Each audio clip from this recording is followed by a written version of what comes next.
foi então composta pelo filme Sete Histórias à Sombra do Cajueiro, um documentário etnográfico participativo que partilha paisagens, sujeitos, histórias e acontecimentos dessa jornada. Os dados recolhidos e analisados evidenciam experiências interculturais participativas na mediação intercultural comunitária, a partir da recolha, organização, tratamento e socialização das histórias partilhadas por moradores informantes, por meio da experiência do processo de realização de um documentário participativo com jovens. Agradeço imenso a presença. Fico muito claro. Tamara Bezerra. Obrigada. Obrigada ao Gaspar. Fez bem a tarefa de casa, como diz a Cristina, foi lá ao repositório, pegou o resumo, já me adiantou bastante esse trabalho. Sejam bem-vindos e bem-vindas. Eu fico muito contente com o convite, quero agradecer ao Passa-Palavra, Cristina, Antônio, Claudinha. Primeiro que é um evento que me comove muito pela sua diversidade, já que ando mergulhada no conceito da diversidade. O convite é a partilha do meu trabalho acadêmico, mergulhado, como vocês puderam perceber pelo resumo que o Gaspar leu, num contexto de uma comunidade étnico-cultural no Brasil. Falamos a mesma língua, temos alguns termos que diferenciam do português lusitano por português brasileiro. Caso fique alguma dúvida, a proposta é mesmo uma conversa. É um diálogo, é uma partilha dessa minha jornada durante 2 anos, vivendo numa comunidade étnico-cultural, porque foi uma pesquisa etnográfica. Foi uma experiência de viver com os meus alunos da universidade, boa parte desses 2 anos morando na comunidade. E essa experiência gerou, para além de um trabalho acadêmico, gerou uma série de apreensões a respeito da minha experiência como professora, da experiência desses jovens enquanto sujeitos integrantes de uma cultura multicultural, como é o Brasil, e a devolutiva dessa comunidade é de muita participação, principalmente desses jovens. Então, vou trazer todo esse contexto e, como disse, a proposta é um diálogo, podemos conversar. Esse trabalho gerou uma tese escrita e um filme, um documentário. Vou trazer um cheirinho dele, aprendi esse nome com os portugueses e adoro. Vou trazer um cheirinho do documentário, mas depois, quem tiver interesse, eu posso disponibilizar o link. Ele ainda não está disponibilizado na internet, porque ele vai circular por alguns festivais de cinema. O trabalho foi realizado em parceria com um cineasta brasileiro chamado Marcelo Paz de Carvalho, e alguns desses festivais da área de cine exigem que ele seja inédito, que não esteja exibido na internet, então, por essa razão, mas eu posso, com toda alegria, partilhar o link para quem tiver interesse de ver o filme inteiro, porque vai ser aqui um cheirinho e nós vamos conversar sobre essa proposta. A princípio, eu vou me autodeclarar.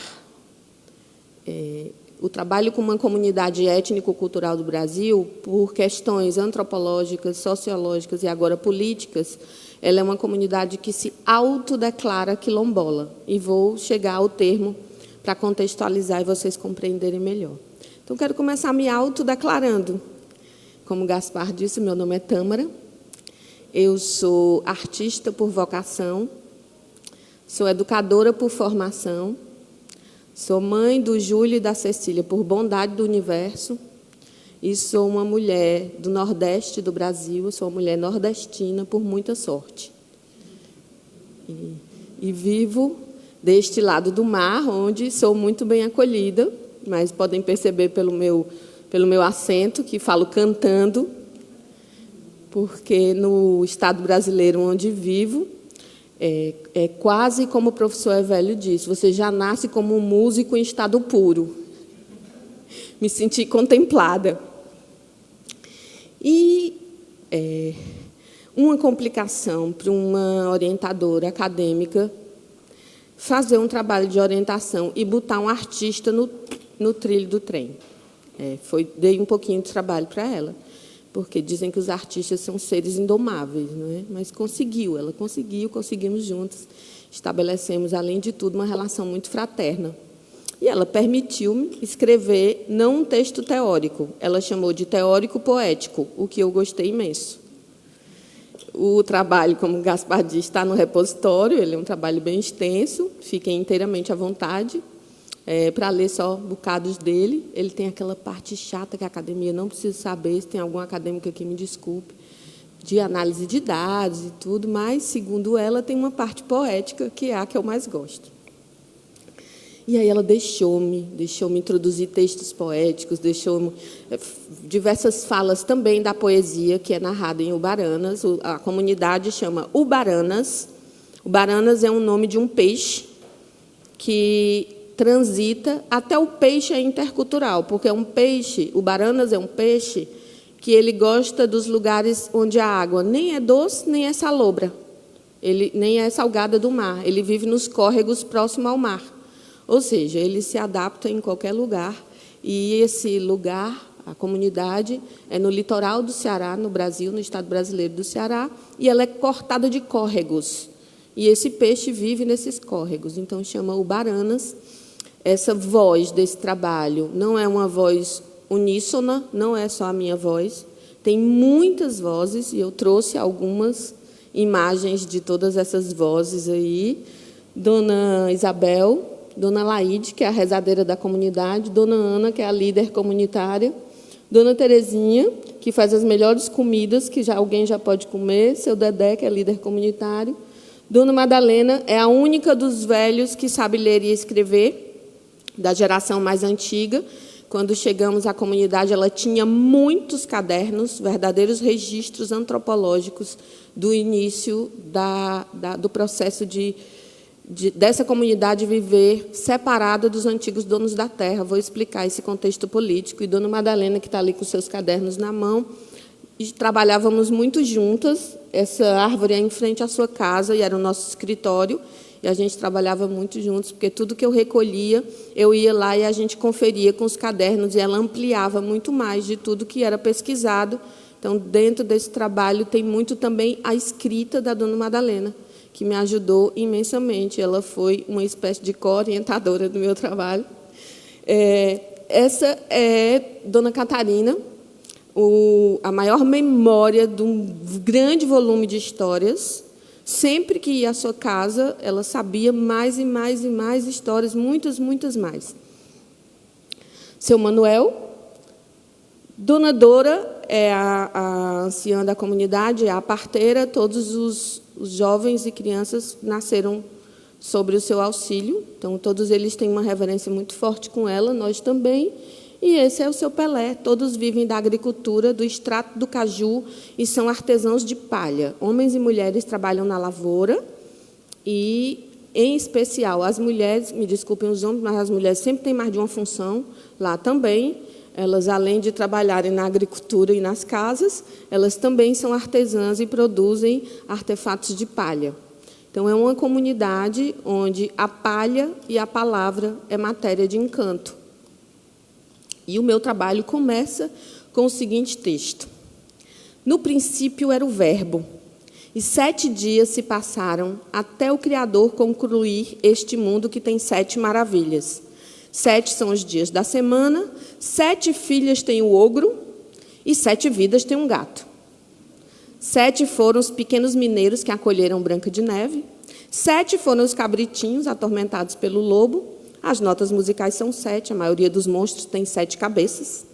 7 léguas tem as botas do gato. A arte tem 7 linguagens. 7 é o número de anjos do Apocalipse e 7 também são as faltas capitais. 7 linhas tem a religião da Umbanda, comandada por 7 orixás, e 7 cores tem um arco-íris, e até os 7 anos, um saci vive dormindo no broto do bambu. E também havia aquela princesa que gastava 7 pares de sapatos numa noite, não sei se conhecem. São 7 as saias da pombagira, e ela também possui um colar de 7 voltas. Nós guardamos os nossos segredos a 7 chaves. No Brasil, contam uma história de um tal de João que mata 7. 7 lugares visitam um lobisomem antes do galo cantar pela manhã. E 7 partidas corre uma burrinha numa só noite de encantamento. Edgar Morin nos chama aos 7 saberes necessários à educação do futuro. E 7 é o número de novelas escritas por Guimarães Rosa, onde os seus personagens contadores de história trouxeram poética para essa jornada teórica. 7 é um número muito especial. Eu, educadora e contadora de histórias, atravessei um dos 7 mares para estudar do lado de cá. Vim parar numa cidade que todos conhecem o fato do seu surgimento, a partir da longa cauda de Ofiusa, que, enfurecida pelo abandono de Ulisses, serpenteou até o Tejo, deixando o seu rastro de 7 colinas da Lisboa que me acolheu. 7 é a porta da minha casa. Eu saía de lá e atravessava 7 estações de metro e chegava até o Instituto de Educação da Universidade de Lisboa. Minha busca foi no campo da educação intercultural e saber de que forma as histórias de boca poderiam ser instrumento de educação nesse contexto. Fiz a travessia de volta para o Brasil e, junto a um grupo de jovens, numa comunidade étnico-cultural, ouvimos juntos eles nos contarem 7 histórias à sombra do cajueiro. Isto abre essa história cheia de 7s. O 7 é um número muito especial, muito presente nos contos, como puderam ver, eu fui garimpar, tem muito mais, tem 7 vezes 7. Escolhi os 7 que eu mais gostava. E já vou contar o final da história para retornar ao começo. Quando juntamos todos no processo de tratamento dos textos, que vou explicar como isso foi feito de forma metodológica, junto com um grupo de jovens, nós trabalhávamos na comunidade. É uma comunidade que tem pouco acesso à energia elétrica, não tem pavimentação, ela é uma comunidade de areia. Vocês vão poder ver algumas paisagens no cheirinho do filme que eu vou mostrar. E eu ficava todo o tempo brincando com eles com a coisa do número 7, sem saber que esse seria o nome do filme. Que alguém falava, e eu falava, olhe, cuidado que o 7 está sempre nas histórias. O 7 tá...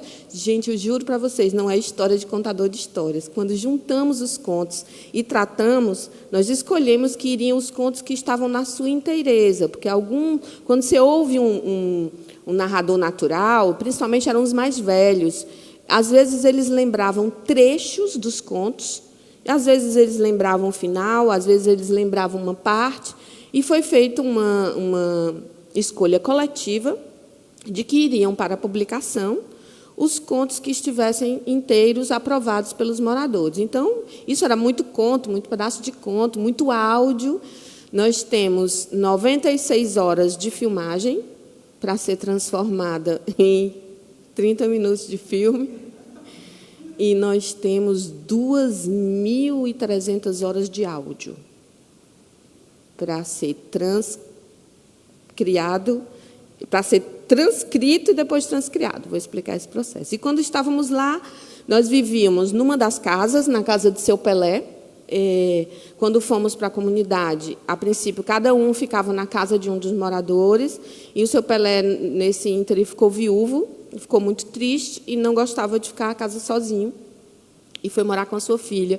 Então, nós ficamos vivendo, ele nos emprestou a sua casa, então nós ficamos vivendo nessa casa, e era o quartel-general e o escritório e tudo mais. E como na casa dele, na comunidade, na casa dele chegava energia, mas na comunidade, quando é perto de meia-noite, como é um gerador, desligam-se as luzes. E aí a gente ficava com o lume ali da lamparina, e quando separou, um dos alunos olhou e falou assim, vamos ver quantos ficaram para a gente mandar para a editora. Aí ele olhou para mim e disse, professora, são 7. E aí, nós tínhamos já escolhido o nome numa reunião, sempre fazíamos... Esse não é o toque do meu celular, que ele sempre me trai. Nós sempre fazíamos assembleias com os moradores, porque foi um trabalho de participação, então tudo era feito de forma participativa, e o nome Histórias à Sombra do Cajueiro foi escolhido numa assembleia comunitária. E nesse dia, que ele olhou muito espantado, não, ele contou de novo, eu vou contar, 1, 2, 3, 4, são 7 mesmo. E aí um deles falou, então vai ser, ao invés de Histórias à Sombra do Cajueiro, vai ser 7 Histórias à Sombra do Cajueiro. Por isso que tem esse número tão destacado. Bom, vou começar do começo da história. Eu fui convidada para fazer a consultoria de um projeto de uma universidade brasileira no Ceará para orientar um grupo de estudantes da universidade, estudantes de vários cursos, não eram só estudantes da educação, antropologia, história, filosofia, educação. E esse grupo de estudantes já estava na comunidade fazendo um trabalho com esses moradores. Quando fui convidada, porque o produto final desse projeto era uma publicação. E esse trabalho resultou nesse livro chamado Relicário de Ubaranas. A educadora do projeto sabia que eu trabalhava e pesquisava com oralidade, e a comunidade atravessava um processo de luta política para o reconhecimento do território coletivo. Vou explicar por quê. Quilombola é um termo especificamente muito usado no Brasil, de origem angolana, que foi denominado para identificar as comunidades dos homens e mulheres e crianças escravizados no período colonial. Então, quando essas pessoas escravizadas conseguiam fugir, fugiam para a montanha, para lugares mais distantes, e a resistência era formada de forma coletiva. O quilombo é de descendência, o nome é de descendência angolana, que denominava as comunidades nômades, ou comunidades comerciais, ou comunidades de povos nômades. Eles denominaram de quilombo essas comunidades onde os fugitivos se abrigavam, e também era um lugar de resistência e luta.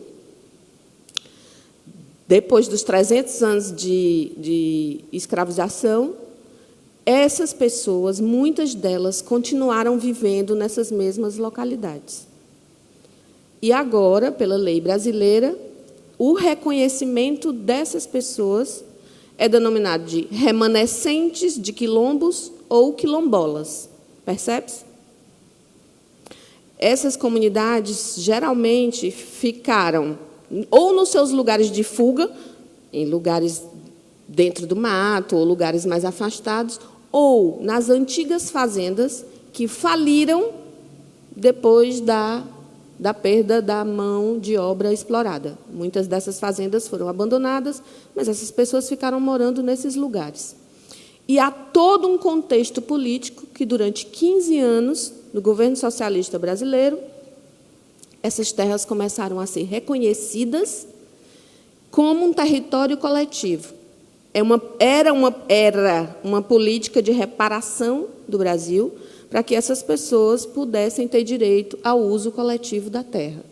Porque havia uma série de expulsões e apareciam vários donos dessas terras, e eles eram obrigados, ou muitas vezes forçados, a sair do seu lugar de moradia. Então, os descendentes desses antigos fugidos da escravização são os quilombolas, que antes viviam nos quilombos. O córrego de Ubaranas é um lugar como este.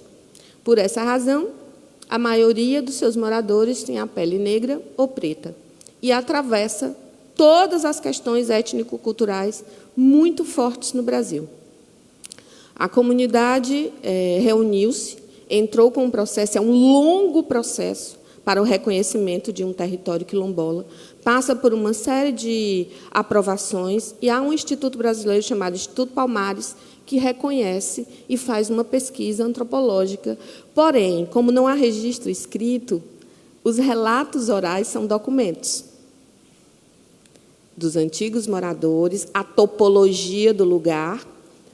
A comunidade, a grande maioria das casas agora, de forma coletiva, estão sendo reconstruídas, porque a maioria tinha essa característica aí da foto da dona Catarina. A casa dela ainda era em palha, uma parte da casa, e eles estão coletivamente reconstruindo as casas. Então, a topologia, as cozinhas todas viradas para o centro, os pilões ao centro, o cuidado coletivo com as crianças, que indica essa topologia, onde as mulheres cozinham e todas são viradas para o centro da comunidade, onde todas podem ver as crianças de todo mundo, todas podem ver as crianças de todos. Então, ainda tem essa topologia, as casas são bem afastadas, mas as casas mais próximas todas têm a cozinha virada para o centro, onde ali os meninos brincam. Então, há todo um estudo e uma pesquisa de autodeclaração enquanto quilombola, reconhecer-se como um descendente de um escravizado.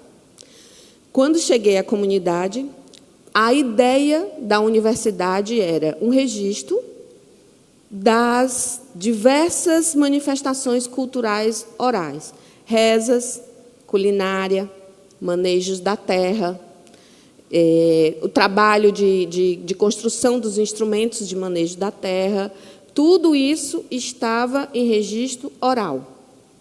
E a ideia era, a pedido da liderança comunitária, depois do processo de busca por reconhecimento, indicaram que quanto mais registro escrito, mais seria contributivo para o reconhecimento deles enquanto uma comunidade remanescente de Quilombo, para, ao final do processo, eles terem direito coletivo à terra.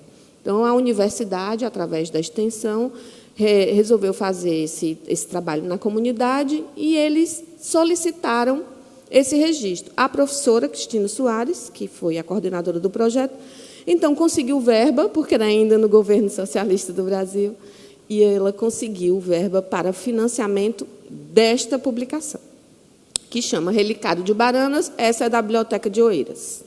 Depois eu faço a entrega. Depois vocês podem ver. Então, aqui estão todos os registros dessas manifestações orais. Cheguei à comunidade com essa missão. Não era um trabalho etnográfico, não era um trabalho acadêmico, era um trabalho de consultoria. Ao chegar lá, me deparo com a queixa da liderança comunitária. Já que o processo político é necessário uma autodeclaração, todos os velhos declaravam-se descendentes de um escravizado e descendente de um antigo morador. Os jovens recusavam-se a autodeclarar-se. Não de forma muito direta, mas não participavam do movimento comunitário, não iam às reuniões e não queriam muito saber desse assunto quilombola, por todas as questões de preconceito e todas as questões étnico-culturais. Assumir-se um negro no Brasil, assumir-se um descendente de escravizado para um jovem é uma questão de identidade e pertencimento que lhe causa muita dor, por conta de todo o entorno de preconceito que o cerca. E os velhos ficavam muito revoltados porque eles não participavam. Festividades e tudo que tinha a ver com a convivência comunitária, eles atuavam. Mas, quando era para participação política, não. Então, havia essa queixa. E, nas muitas reuniões e encontros para a publicação, ouvi essa queixa e ela ficou no meu ouvido. Porque eu já estudava educação intercultural e via, diante dos meus olhos, acontecer um conflito intercultural, que, no caso, era intergeracional.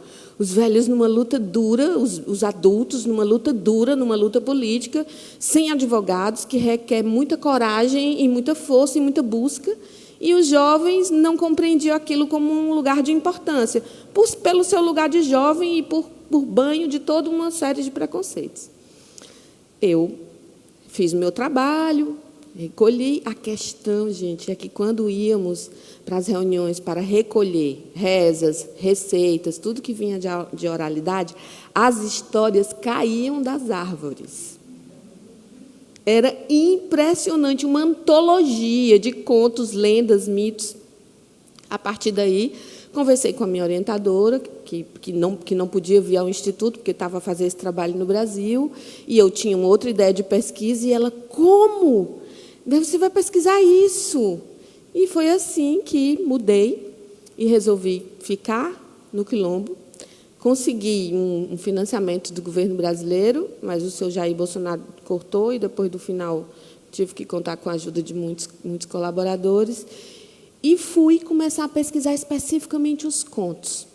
Então, o meu objeto de pesquisa era de que forma histórias da tradição oral podem ser um instrumento de educação cultural e de educação intercultural.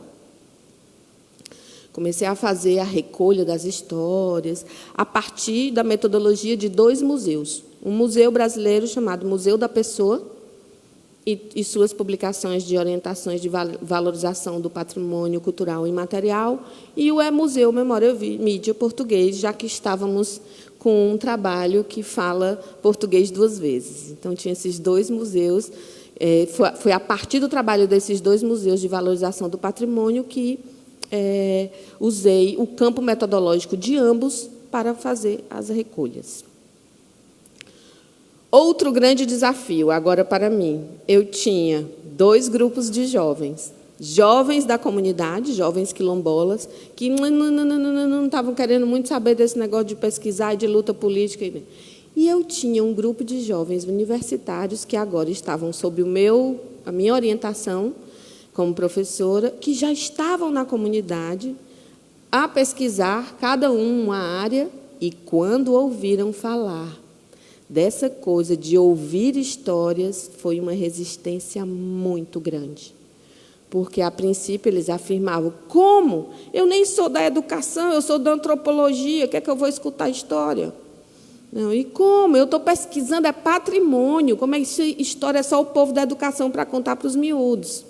Então, eu tinha esse grande desafio com os 2 grupos de jovens, e esses 2 anos foi todo um processo de mudança. Então, havia também um conflito intercultural com os urbanos, que não compreendiam essa ambiência narrativa como lugar de vínculo e empatia, e eu tinha um grupo da comunidade que já ouviam histórias, já é uma comunidade narrativa, conheciam esse elemento, mas recusavam-se, já que sabiam que fazia parte do desejo de convidá-los para a luta política. E foi todo um processo caminhando junto com esse desafio, e os depoimentos, depois quem quiser ver o documentário por inteiro, os depoimentos de ambos os grupos é de um forte impacto. E como é que velho sabe tanta coisa? Uma das falas mais emblemáticas é que velho sabe tanta coisa, não é? Impactado, como é que velho sabe de tanta coisa? Então, é uma das falas que estão mais em destaque no meu trabalho, é da boca de um jovem que, impressionado, diz, velho sabe tanta coisa. Então, esse processo começou por escrito. Eu ficava na comunidade, passava 1 mês, 2 meses, 3 meses, vinha para a orientação no Instituto de Educação da Universidade de Lisboa para gerar uma tese, porque é para isso que a gente vai à universidade, não é? Gerar uma tese. Estou lá com todos os meus, porque eu sou uma boa aluna, com todos os meus guiões, com todos os meus escritos, com todas as minhas recolhas. Quando estou lá mostrando todo o meu material, a minha sábia orientadora vira-se e fala: ok, tudo muito bem, mas como você pretende devolver um trabalho escrito para uma comunidade que comunica-se potencialmente pela oralidade? Aí eu, pois é. E aí foi quando ela apresentou-me a obra do antropólogo português, José da Silva Ribeiro, que trabalha com etnografia visual. Ou seja, ele trabalha com etnografia e cinema. Saí do Instituto de Educação sem saber como poderia fazer um filme, mas saí muito tentada, porque a possibilidade de que você apresenta um trabalho escrito, ele fica lá no repositório, como o Gaspar pegou. Mas a potência narrativa dessa comunidade, o audiovisual, ele favorece com que você escute a cadência da voz, o dançar das mãos, toda a linguagem corpórea e empática que um narrador oral tem, e, principalmente, a cor das peles pretas. Já que estávamos pesquisando uma comunidade de minoria étnica e cultural que estava passando por uma questão política e de herança antropológica, e que o grande conflito desses meninos passava por essa questão. Então, o audiovisual foi se apresentando para mim, a partir da obra do professor José da Silva Ribeiro, como algo de muita potência, porque eu comecei a ver-me no espelho como narradora e de evocar todas essas vozes que são corpos que contam.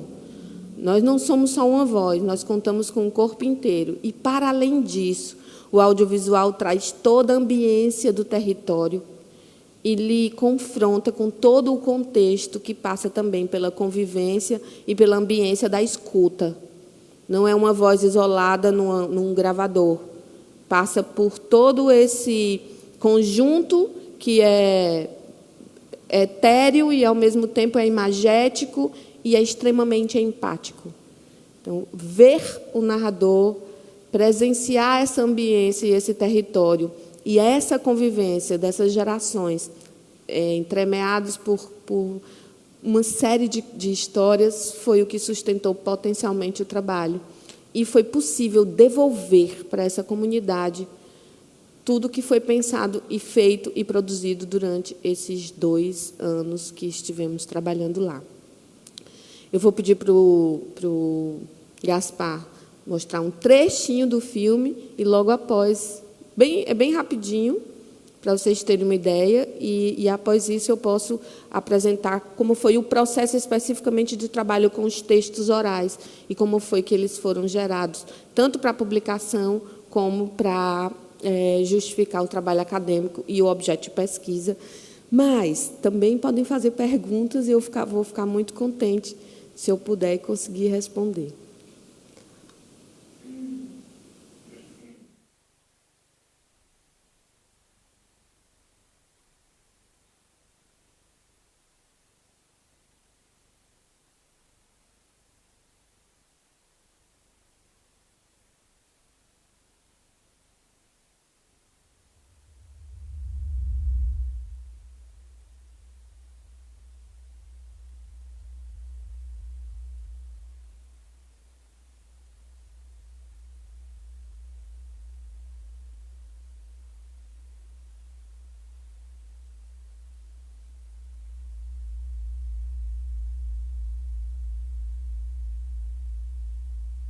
Desde o princípio dos tempos, os narradores ancestrais reúnem pessoas a partir de 2 elementos: palavras e lume.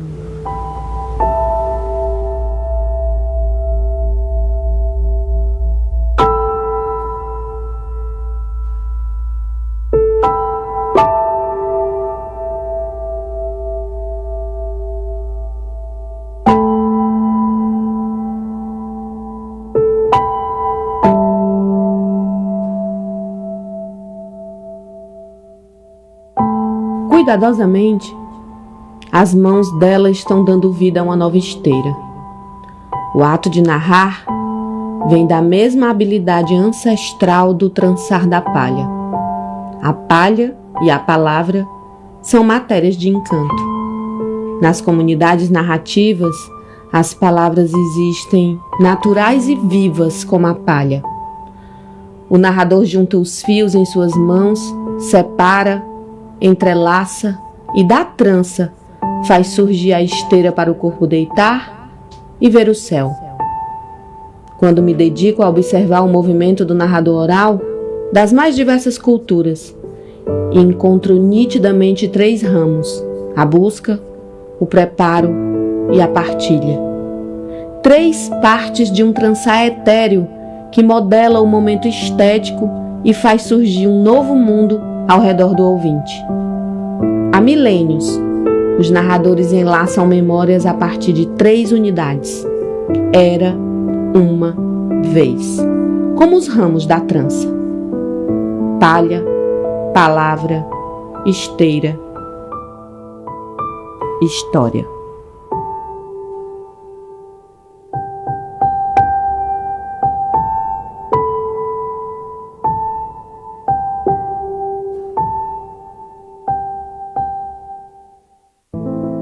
Era uma vez um grupo de jovens. Eles apaixonaram-se pelas histórias guardadas na memória dos moradores mais antigos de um lugar encantado.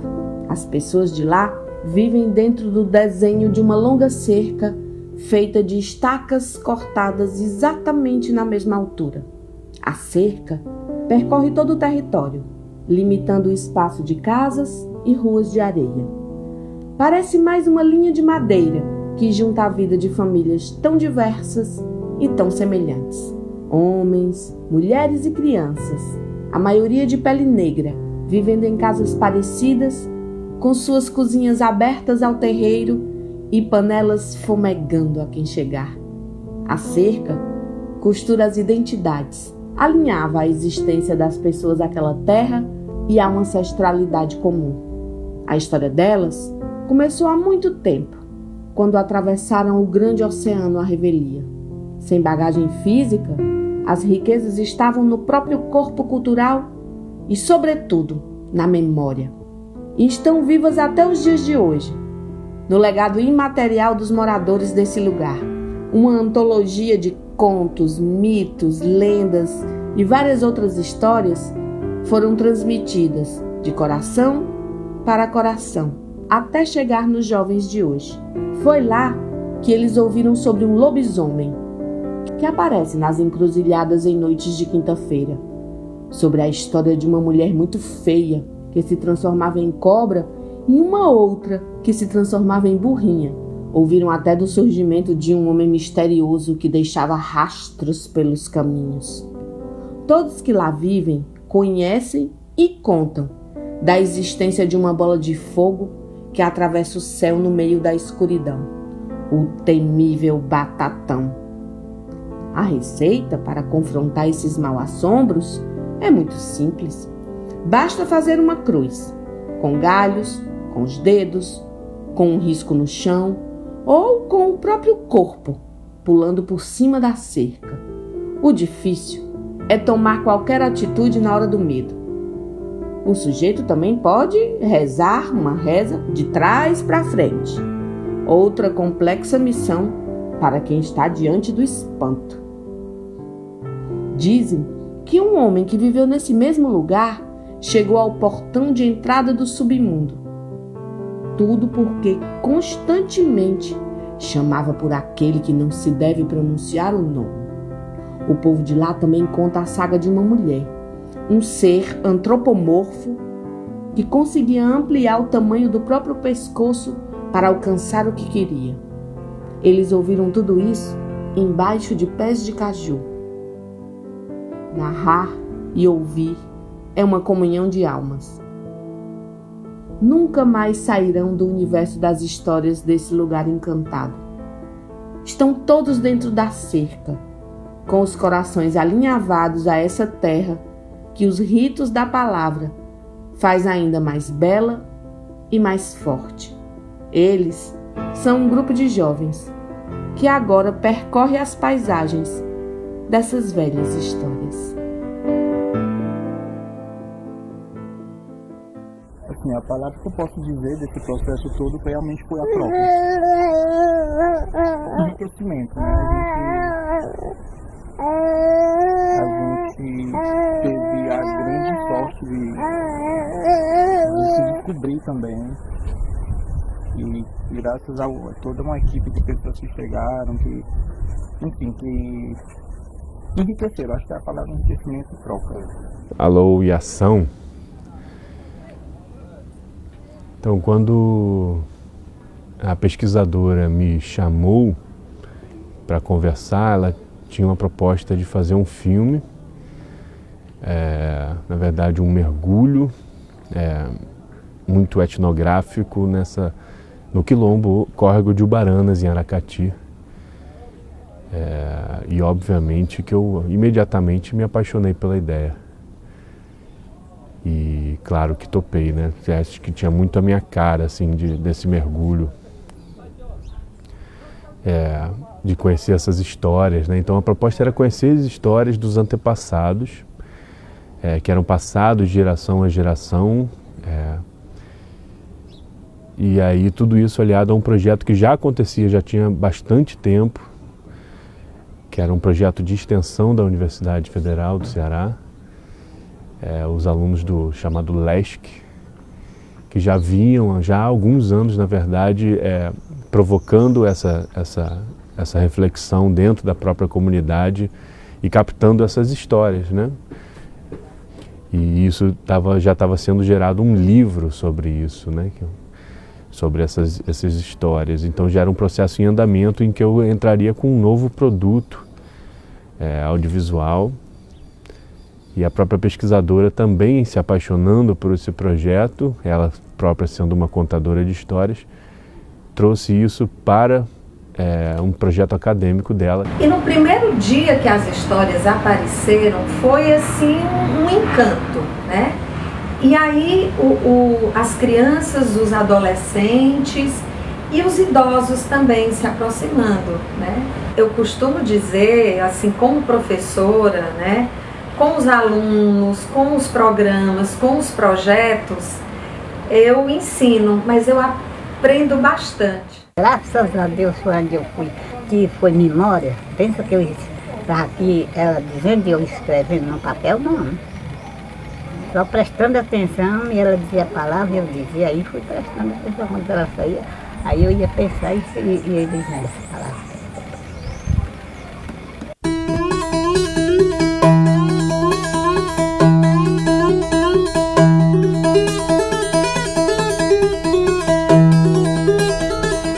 A gente tinha sempre um sonho de que a gente pudesse passar para o jovem assim, a nossa história, nosso conhecimento, nosso costume daqui, e que a gente sentia e sente que está se perdendo ao longo do tempo. Até a gente mesmo, na nossa geração, a gente está sentindo se perder esse costume nosso dos nossos antepassados. E o pouco que a gente sabe hoje, a gente queria que o jovem permanecesse com ele, com esse conhecimento. E esse trabalho que o LESC está fazendo, junto com a comunidade resgatando a nossa história, é de suma importância para que isso possa permanecer na comunidade e é uma história viva que vai ficar para sempre na comunidade, nas nossas gerações futuras. Acho que é uma riqueza para nós, é o que a gente tem de riqueza, é isso, é a nossa história que a gente carrega até hoje e a gente acredita e tem a esperança que isso permaneça por várias gerações. Era uma vez um menino chamado Gonçalo. Gonçalo comia muito. Filho de pais pobres, causava muita preocupação. Não sabiam como iam saciar tamanha fome do menino. Quando ele tinha 8 anos, comia 1/4 de um boi. Então o pai e a mãe tomaram uma decisão. Gonçalo seria educado pelos padrinhos. Um casal de muita posse poderia saciar tamanha fome daquele menino. E assim Gonçalo foi. Passou a viver com os padrinhos.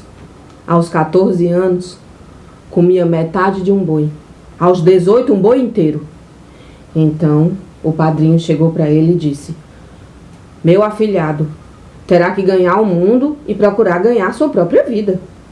Comendo desse jeito, não podemos mais ficar com você. Mas, para que não siga sem amparo, vou lhe dar esse boi." E foi assim que Gonçalo foi procurar ganhar o próprio sustento, saindo da casa dos padrinhos com um boi e um tacho que foi lhe dado pela madrinha.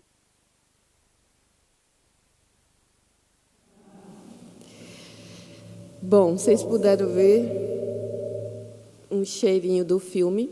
O processo todo foi: primeiro desafio, tirar as câmeras e os gravadores dos telemóveis dos meninos mais urbanos.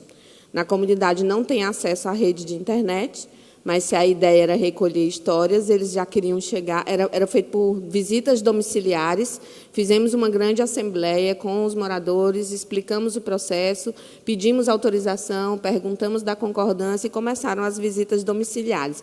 Eles já queriam chegar com os telemóveis e as câmeras filmando tudo, e foi a primeira quebra de paradigma, que a proposta era de uma escuta plena e única. Então, parecia que não era algo producente ou acadêmico ir para a casa de alguém ouvir histórias. Então, o primeiro processo foi fazer as visitas nas casas para ouvir e fazer as reuniões em volta do fogo à noite, que tinham sido cessadas.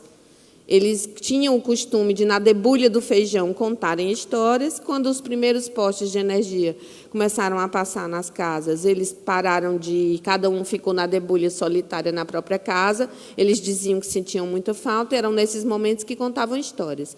Quando a roda de fogo voltou, porque os meninos ouviam as histórias, e depois a gente fazia uma roda na comunidade para toda a comunidade ouvir.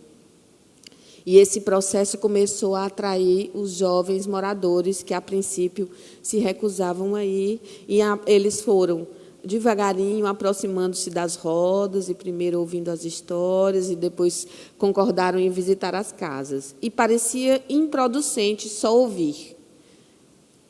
A proposta tinha uma escuta plena, ir para casa ouvir. Primeiro, a admiração dos velhos. Vão vir para cá me ouvir? E os jovens, sim, mas a gente está fazendo uma pesquisa, como é que ouve, não anota, e não grava, e não filma, não, vamos ouvir. Então, esse foi o primeiro impacto, e depois eles revelam o quanto foi importante ouvir essa escuta. E depois o processo de gravar somente a voz, e de acordo com as duas propostas metodológicas do museu, você grava, depois você faz a transposição literal do que está escrito, isso gera muito documento. Depois da transposição literal, você organiza conto por conto, faz a transposição literária, porque um velho lembra de um pedaço, outro lembra de outro, lembra da história toda, um traz um detalhe, porque não são narradores urbanos e nem são narradores de histórias reconhecidos pela comunidade. Eram todos os velhos que lembravam de histórias. Isso deixa a memória num outro lugar, porque, por exemplo, Dona Catarina é uma contadora de histórias reconhecida pela comunidade. Dona Catarina sabe o começo, o meio, o fim, o desfecho, a história na cabeça dela está pronta. Mas, por exemplo, Dona Dora é parteira, ela lembra de histórias, mas não é como Dona Catarina reconhecida socialmente como a contadora de histórias da comunidade. Então, Dona Dora lembrava de trechos. Então, organizar todos esses textos no que o Museu da Pessoa chama de transposição literária, ou seja, você tem uma interferência autoral no que foi recolhido. Mas, para legitimar o texto e por compromisso ético, quando você escreve o texto, você volta para a casa do informante para ele legitimar o texto. E essa era a parte mais divertida, porque, divertida assim, durante todo o percurso, muita luta, muito trabalho, muito estudo. E uma das orientações que eu dava era, eu não ia às visitas, eles iam sozinhos, eu ia raramente, porque no começo ficavam tudo, tá certo? Eu faço assim e tudo, e a questão, eu tinha que promover uma participação e uma autonomia, então eu dizia, vai Carlos, como diz o poema do Drummond, vai Carlos, e eles iam e voltavam com todo esse material. E depois, para a legitimação dos textos, eles pediram minha ajuda e eu fui com eles devolver os textos para os informantes. E tem um caso bem específico, Dona Terezinha contou a história de um homem que foi até o portão do submundo, olhou, viu fogo, fumaça e corrente, mas não viu um conhecido. Só era amigo de pessoas boas, né? Que no inferno não tinha ninguém que ele conhecia. E aí tem todo o desfecho da história, porque ele foi ao portão do inferno, porque ele chamava muito por aquele que não se deve chamar o nome. Cheguei para devolver o texto da Dona Catarina, da Dona Terezinha, e falei, li tudinho, o homem chegou ao portão, ela nunca fala inferno, ao portão do submundo, onde mora quem a gente não deve pronunciar o nome, olhou e voltou do portão. Viu um sujeito mal encarado, toda a história estava devolvida. E ela, muito atenta, é lindo que eles assentem assim com a cabeça, quando eles concordam, de que está indo bem, dizem isso tira, isso bota. Quando terminou, e o meu aluno chama Eduardo, o que fez essa recolha. E aí terminou, eu falei, e aí, Dona Terezinha? Ela, contei nada disso. Aí ele disse um palavrão desse tamanho, deu, professora. Não, professora. E eu, calma. Não, Dona Terezinha, a senhora não contou nada disso. Elas, não, ele não ficou no portão, não. Ele entrou, caminhou, e encontrou com um rapaz, que ele disse, quem é você? Aí o rapaz disse, oxe, passou o tempo todinho chamando o nome do homem, quando está na casa dele, não sabe onde está. E o homem pensou, se eu estou onde eu estou pensando, e esse aí é quem eu estou achando, eu morri e o rapaz é o capataz do Satanás. A história é mais ou menos assim. Só que pode ser inaudível na hora da transcrição. Ela pode não ter... Eram feitas várias visitas, gente, durante 2 anos, não era só uma vez que a história era partilhada. Ou o áudio não deu para ouvir, ou na hora da transposição aconteceu algo. Porque o que ela estava dizendo que não contou era simplesmente porque no conto que eu partilhei, o homem não entrava no inferno, e no dela, o homem entrava, inclusive... Né? Aí ele dizia, andeu, professora? Aí eu falei, calma, Eduardo, é só botar o homem para dentro do inferno. Está muito simples. Pronto, Dona Terezinha, vamos ajeitar e vamos voltar aqui. Pronto, só foi pegar o parágrafo, botar o homem para dentro do inferno, conversar lá com o capataz do Satanás, sair. Quando voltei, ela, isto sim. Isto é a história. Ou seja, não contei nada disso, é porque o ápice... também, Eduardo, vamos pensar bem. O ápice da história é o homem passar do portão do inferno e sair, e nós botamos o homem do lado de fora. Aí ele, não, professora, aconteceu alguma coisa. Então, ele, por curiosidade, foi aos áudios, voltou aos áudios e realmente não dava para ouvir. Às vezes já está muito idoso, é cansado, às vezes a falta de dente, às vezes a própria pronúncia, e aquilo escapou, e ele achou que estava bem. E era importantíssimo para ela que o homem fosse para dentro do inferno. Ou seja, o aspecto de primeiro ouvir, depois gravar, depois transcrever, depois transcriar, depois devolver para o informante e finalizar o texto. É um processo longo, demorado, de muitas horas, de muito trabalho, mas como trata-se também de uma pesquisa etnográfica, isso era na convivência. Então, morávamos, os meninos iam ao campo, íamos às rodas de palha, então foi toda uma experiência vivida para além desse processo metodológico. A questão era que o filme era participativo. O filme não é o registro de uma recolha. Fazia parte do processo acadêmico também produzir o filme. Então, eles recolhiam, mas eles também faziam ateliês de audiovisual. Por isso que vocês viram tantos com as câmeras na mão. As imagens foram produzidas por eles. O cineasta também ficou morando conosco na comunidade. Então, é uma metalinguagem. Eles filmavam o que eles mesmos faziam na recolha. Então, ao mesmo tempo que eles trabalhavam com a oralidade, eles atuavam na produção e reprodução escrita e eles produziam a imagem audiovisual, que é toda a trajetória metodológica que o professor José da Silva Ribeiro propõe, porque ele disse que o uso do cinema nas pesquisas etnográficas ampliaram a ideia de que as câmeras e os gravadores e agora os mídias são só para registro. Eles fazem parte do processo acadêmico e do processo etnográfico. É para além de um repositório. É algo que vai caminhando como o lugar metodológico dessa pesquisa. Para fechar, o que é que eu tentei, parece que eu consegui provar, é que os contos de tradição oral podem sim ser considerados um instrumento de educação comunitária, mais especificamente um instrumento de educação intercultural, que é a participação dos jovens na política da comunidade, a atuação, aí eu me emociono, e eles todos voluntariamente autodeclaram-se quilombola, e isso contribui significativamente para a conquista do direito coletivo à terra. A comunidade foi estudada. Em 2018, ela recebeu o certificado da Fundação Palmares, e no ano de nós terminamos as filmagens em 2018, fizemos uma grande comemoração, porque saiu o certificado. Foi logo na transição política do Brasil. Em dezembro de 2019, eles ainda estavam à espera da assinatura, e ainda estão, do senhor Jair Bolsonaro. Só falta uma canetada dele, porque são sete etapas.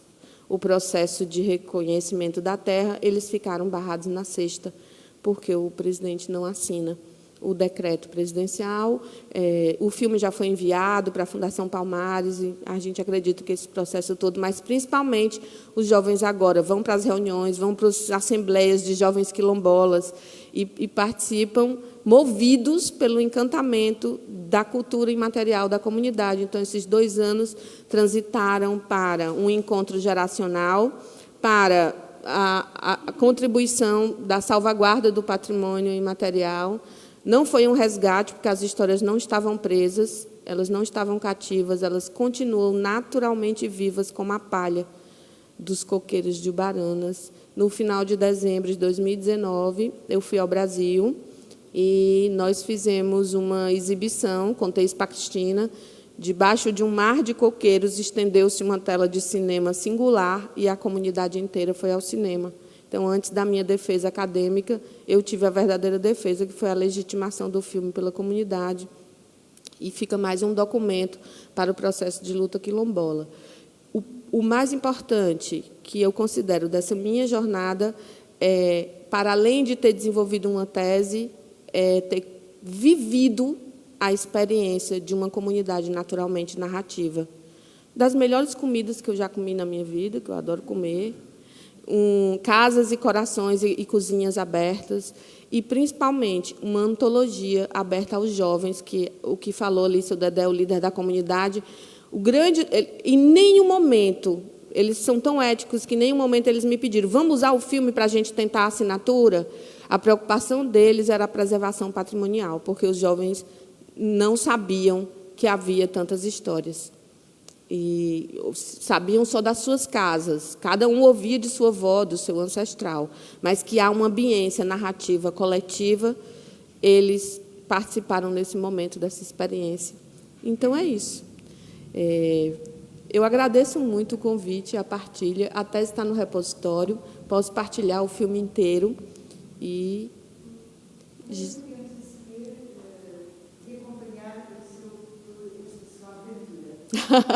Bom, tem muita coisa publicada. Tem uma página no Facebook chamada 7 Histórias à Sombra do Cajueiro, porque os meninos abriram uma página no Facebook, porque era como nos comunicavam. A comunidade quase não tem internet, mas lá tem uma pedra alta que você subir, levantar o telemóvel, você consegue captar a rede. Tinha noites que era uma fila imensa lá na pedra para a gente captar. E aí os meninos abriram, porque os estudantes vão até a cidade para as aulas, e lá eles conseguem rede, e tem essa página no Facebook, também nas minhas páginas tem algumas partilhas. Se me mandarem uma mensagem, eu partilho o link do filme inteiro com todo prazer. Muito obrigada.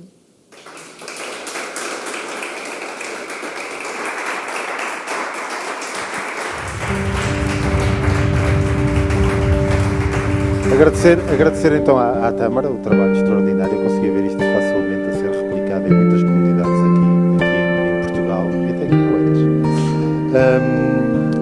E, portanto, agradecer a partilha. E convidar-vos às 21h30 para o auditório Unice Munhoz. Vamos ouvir juntos o Roderan, o Ângelo Torres e o Thomas Bach.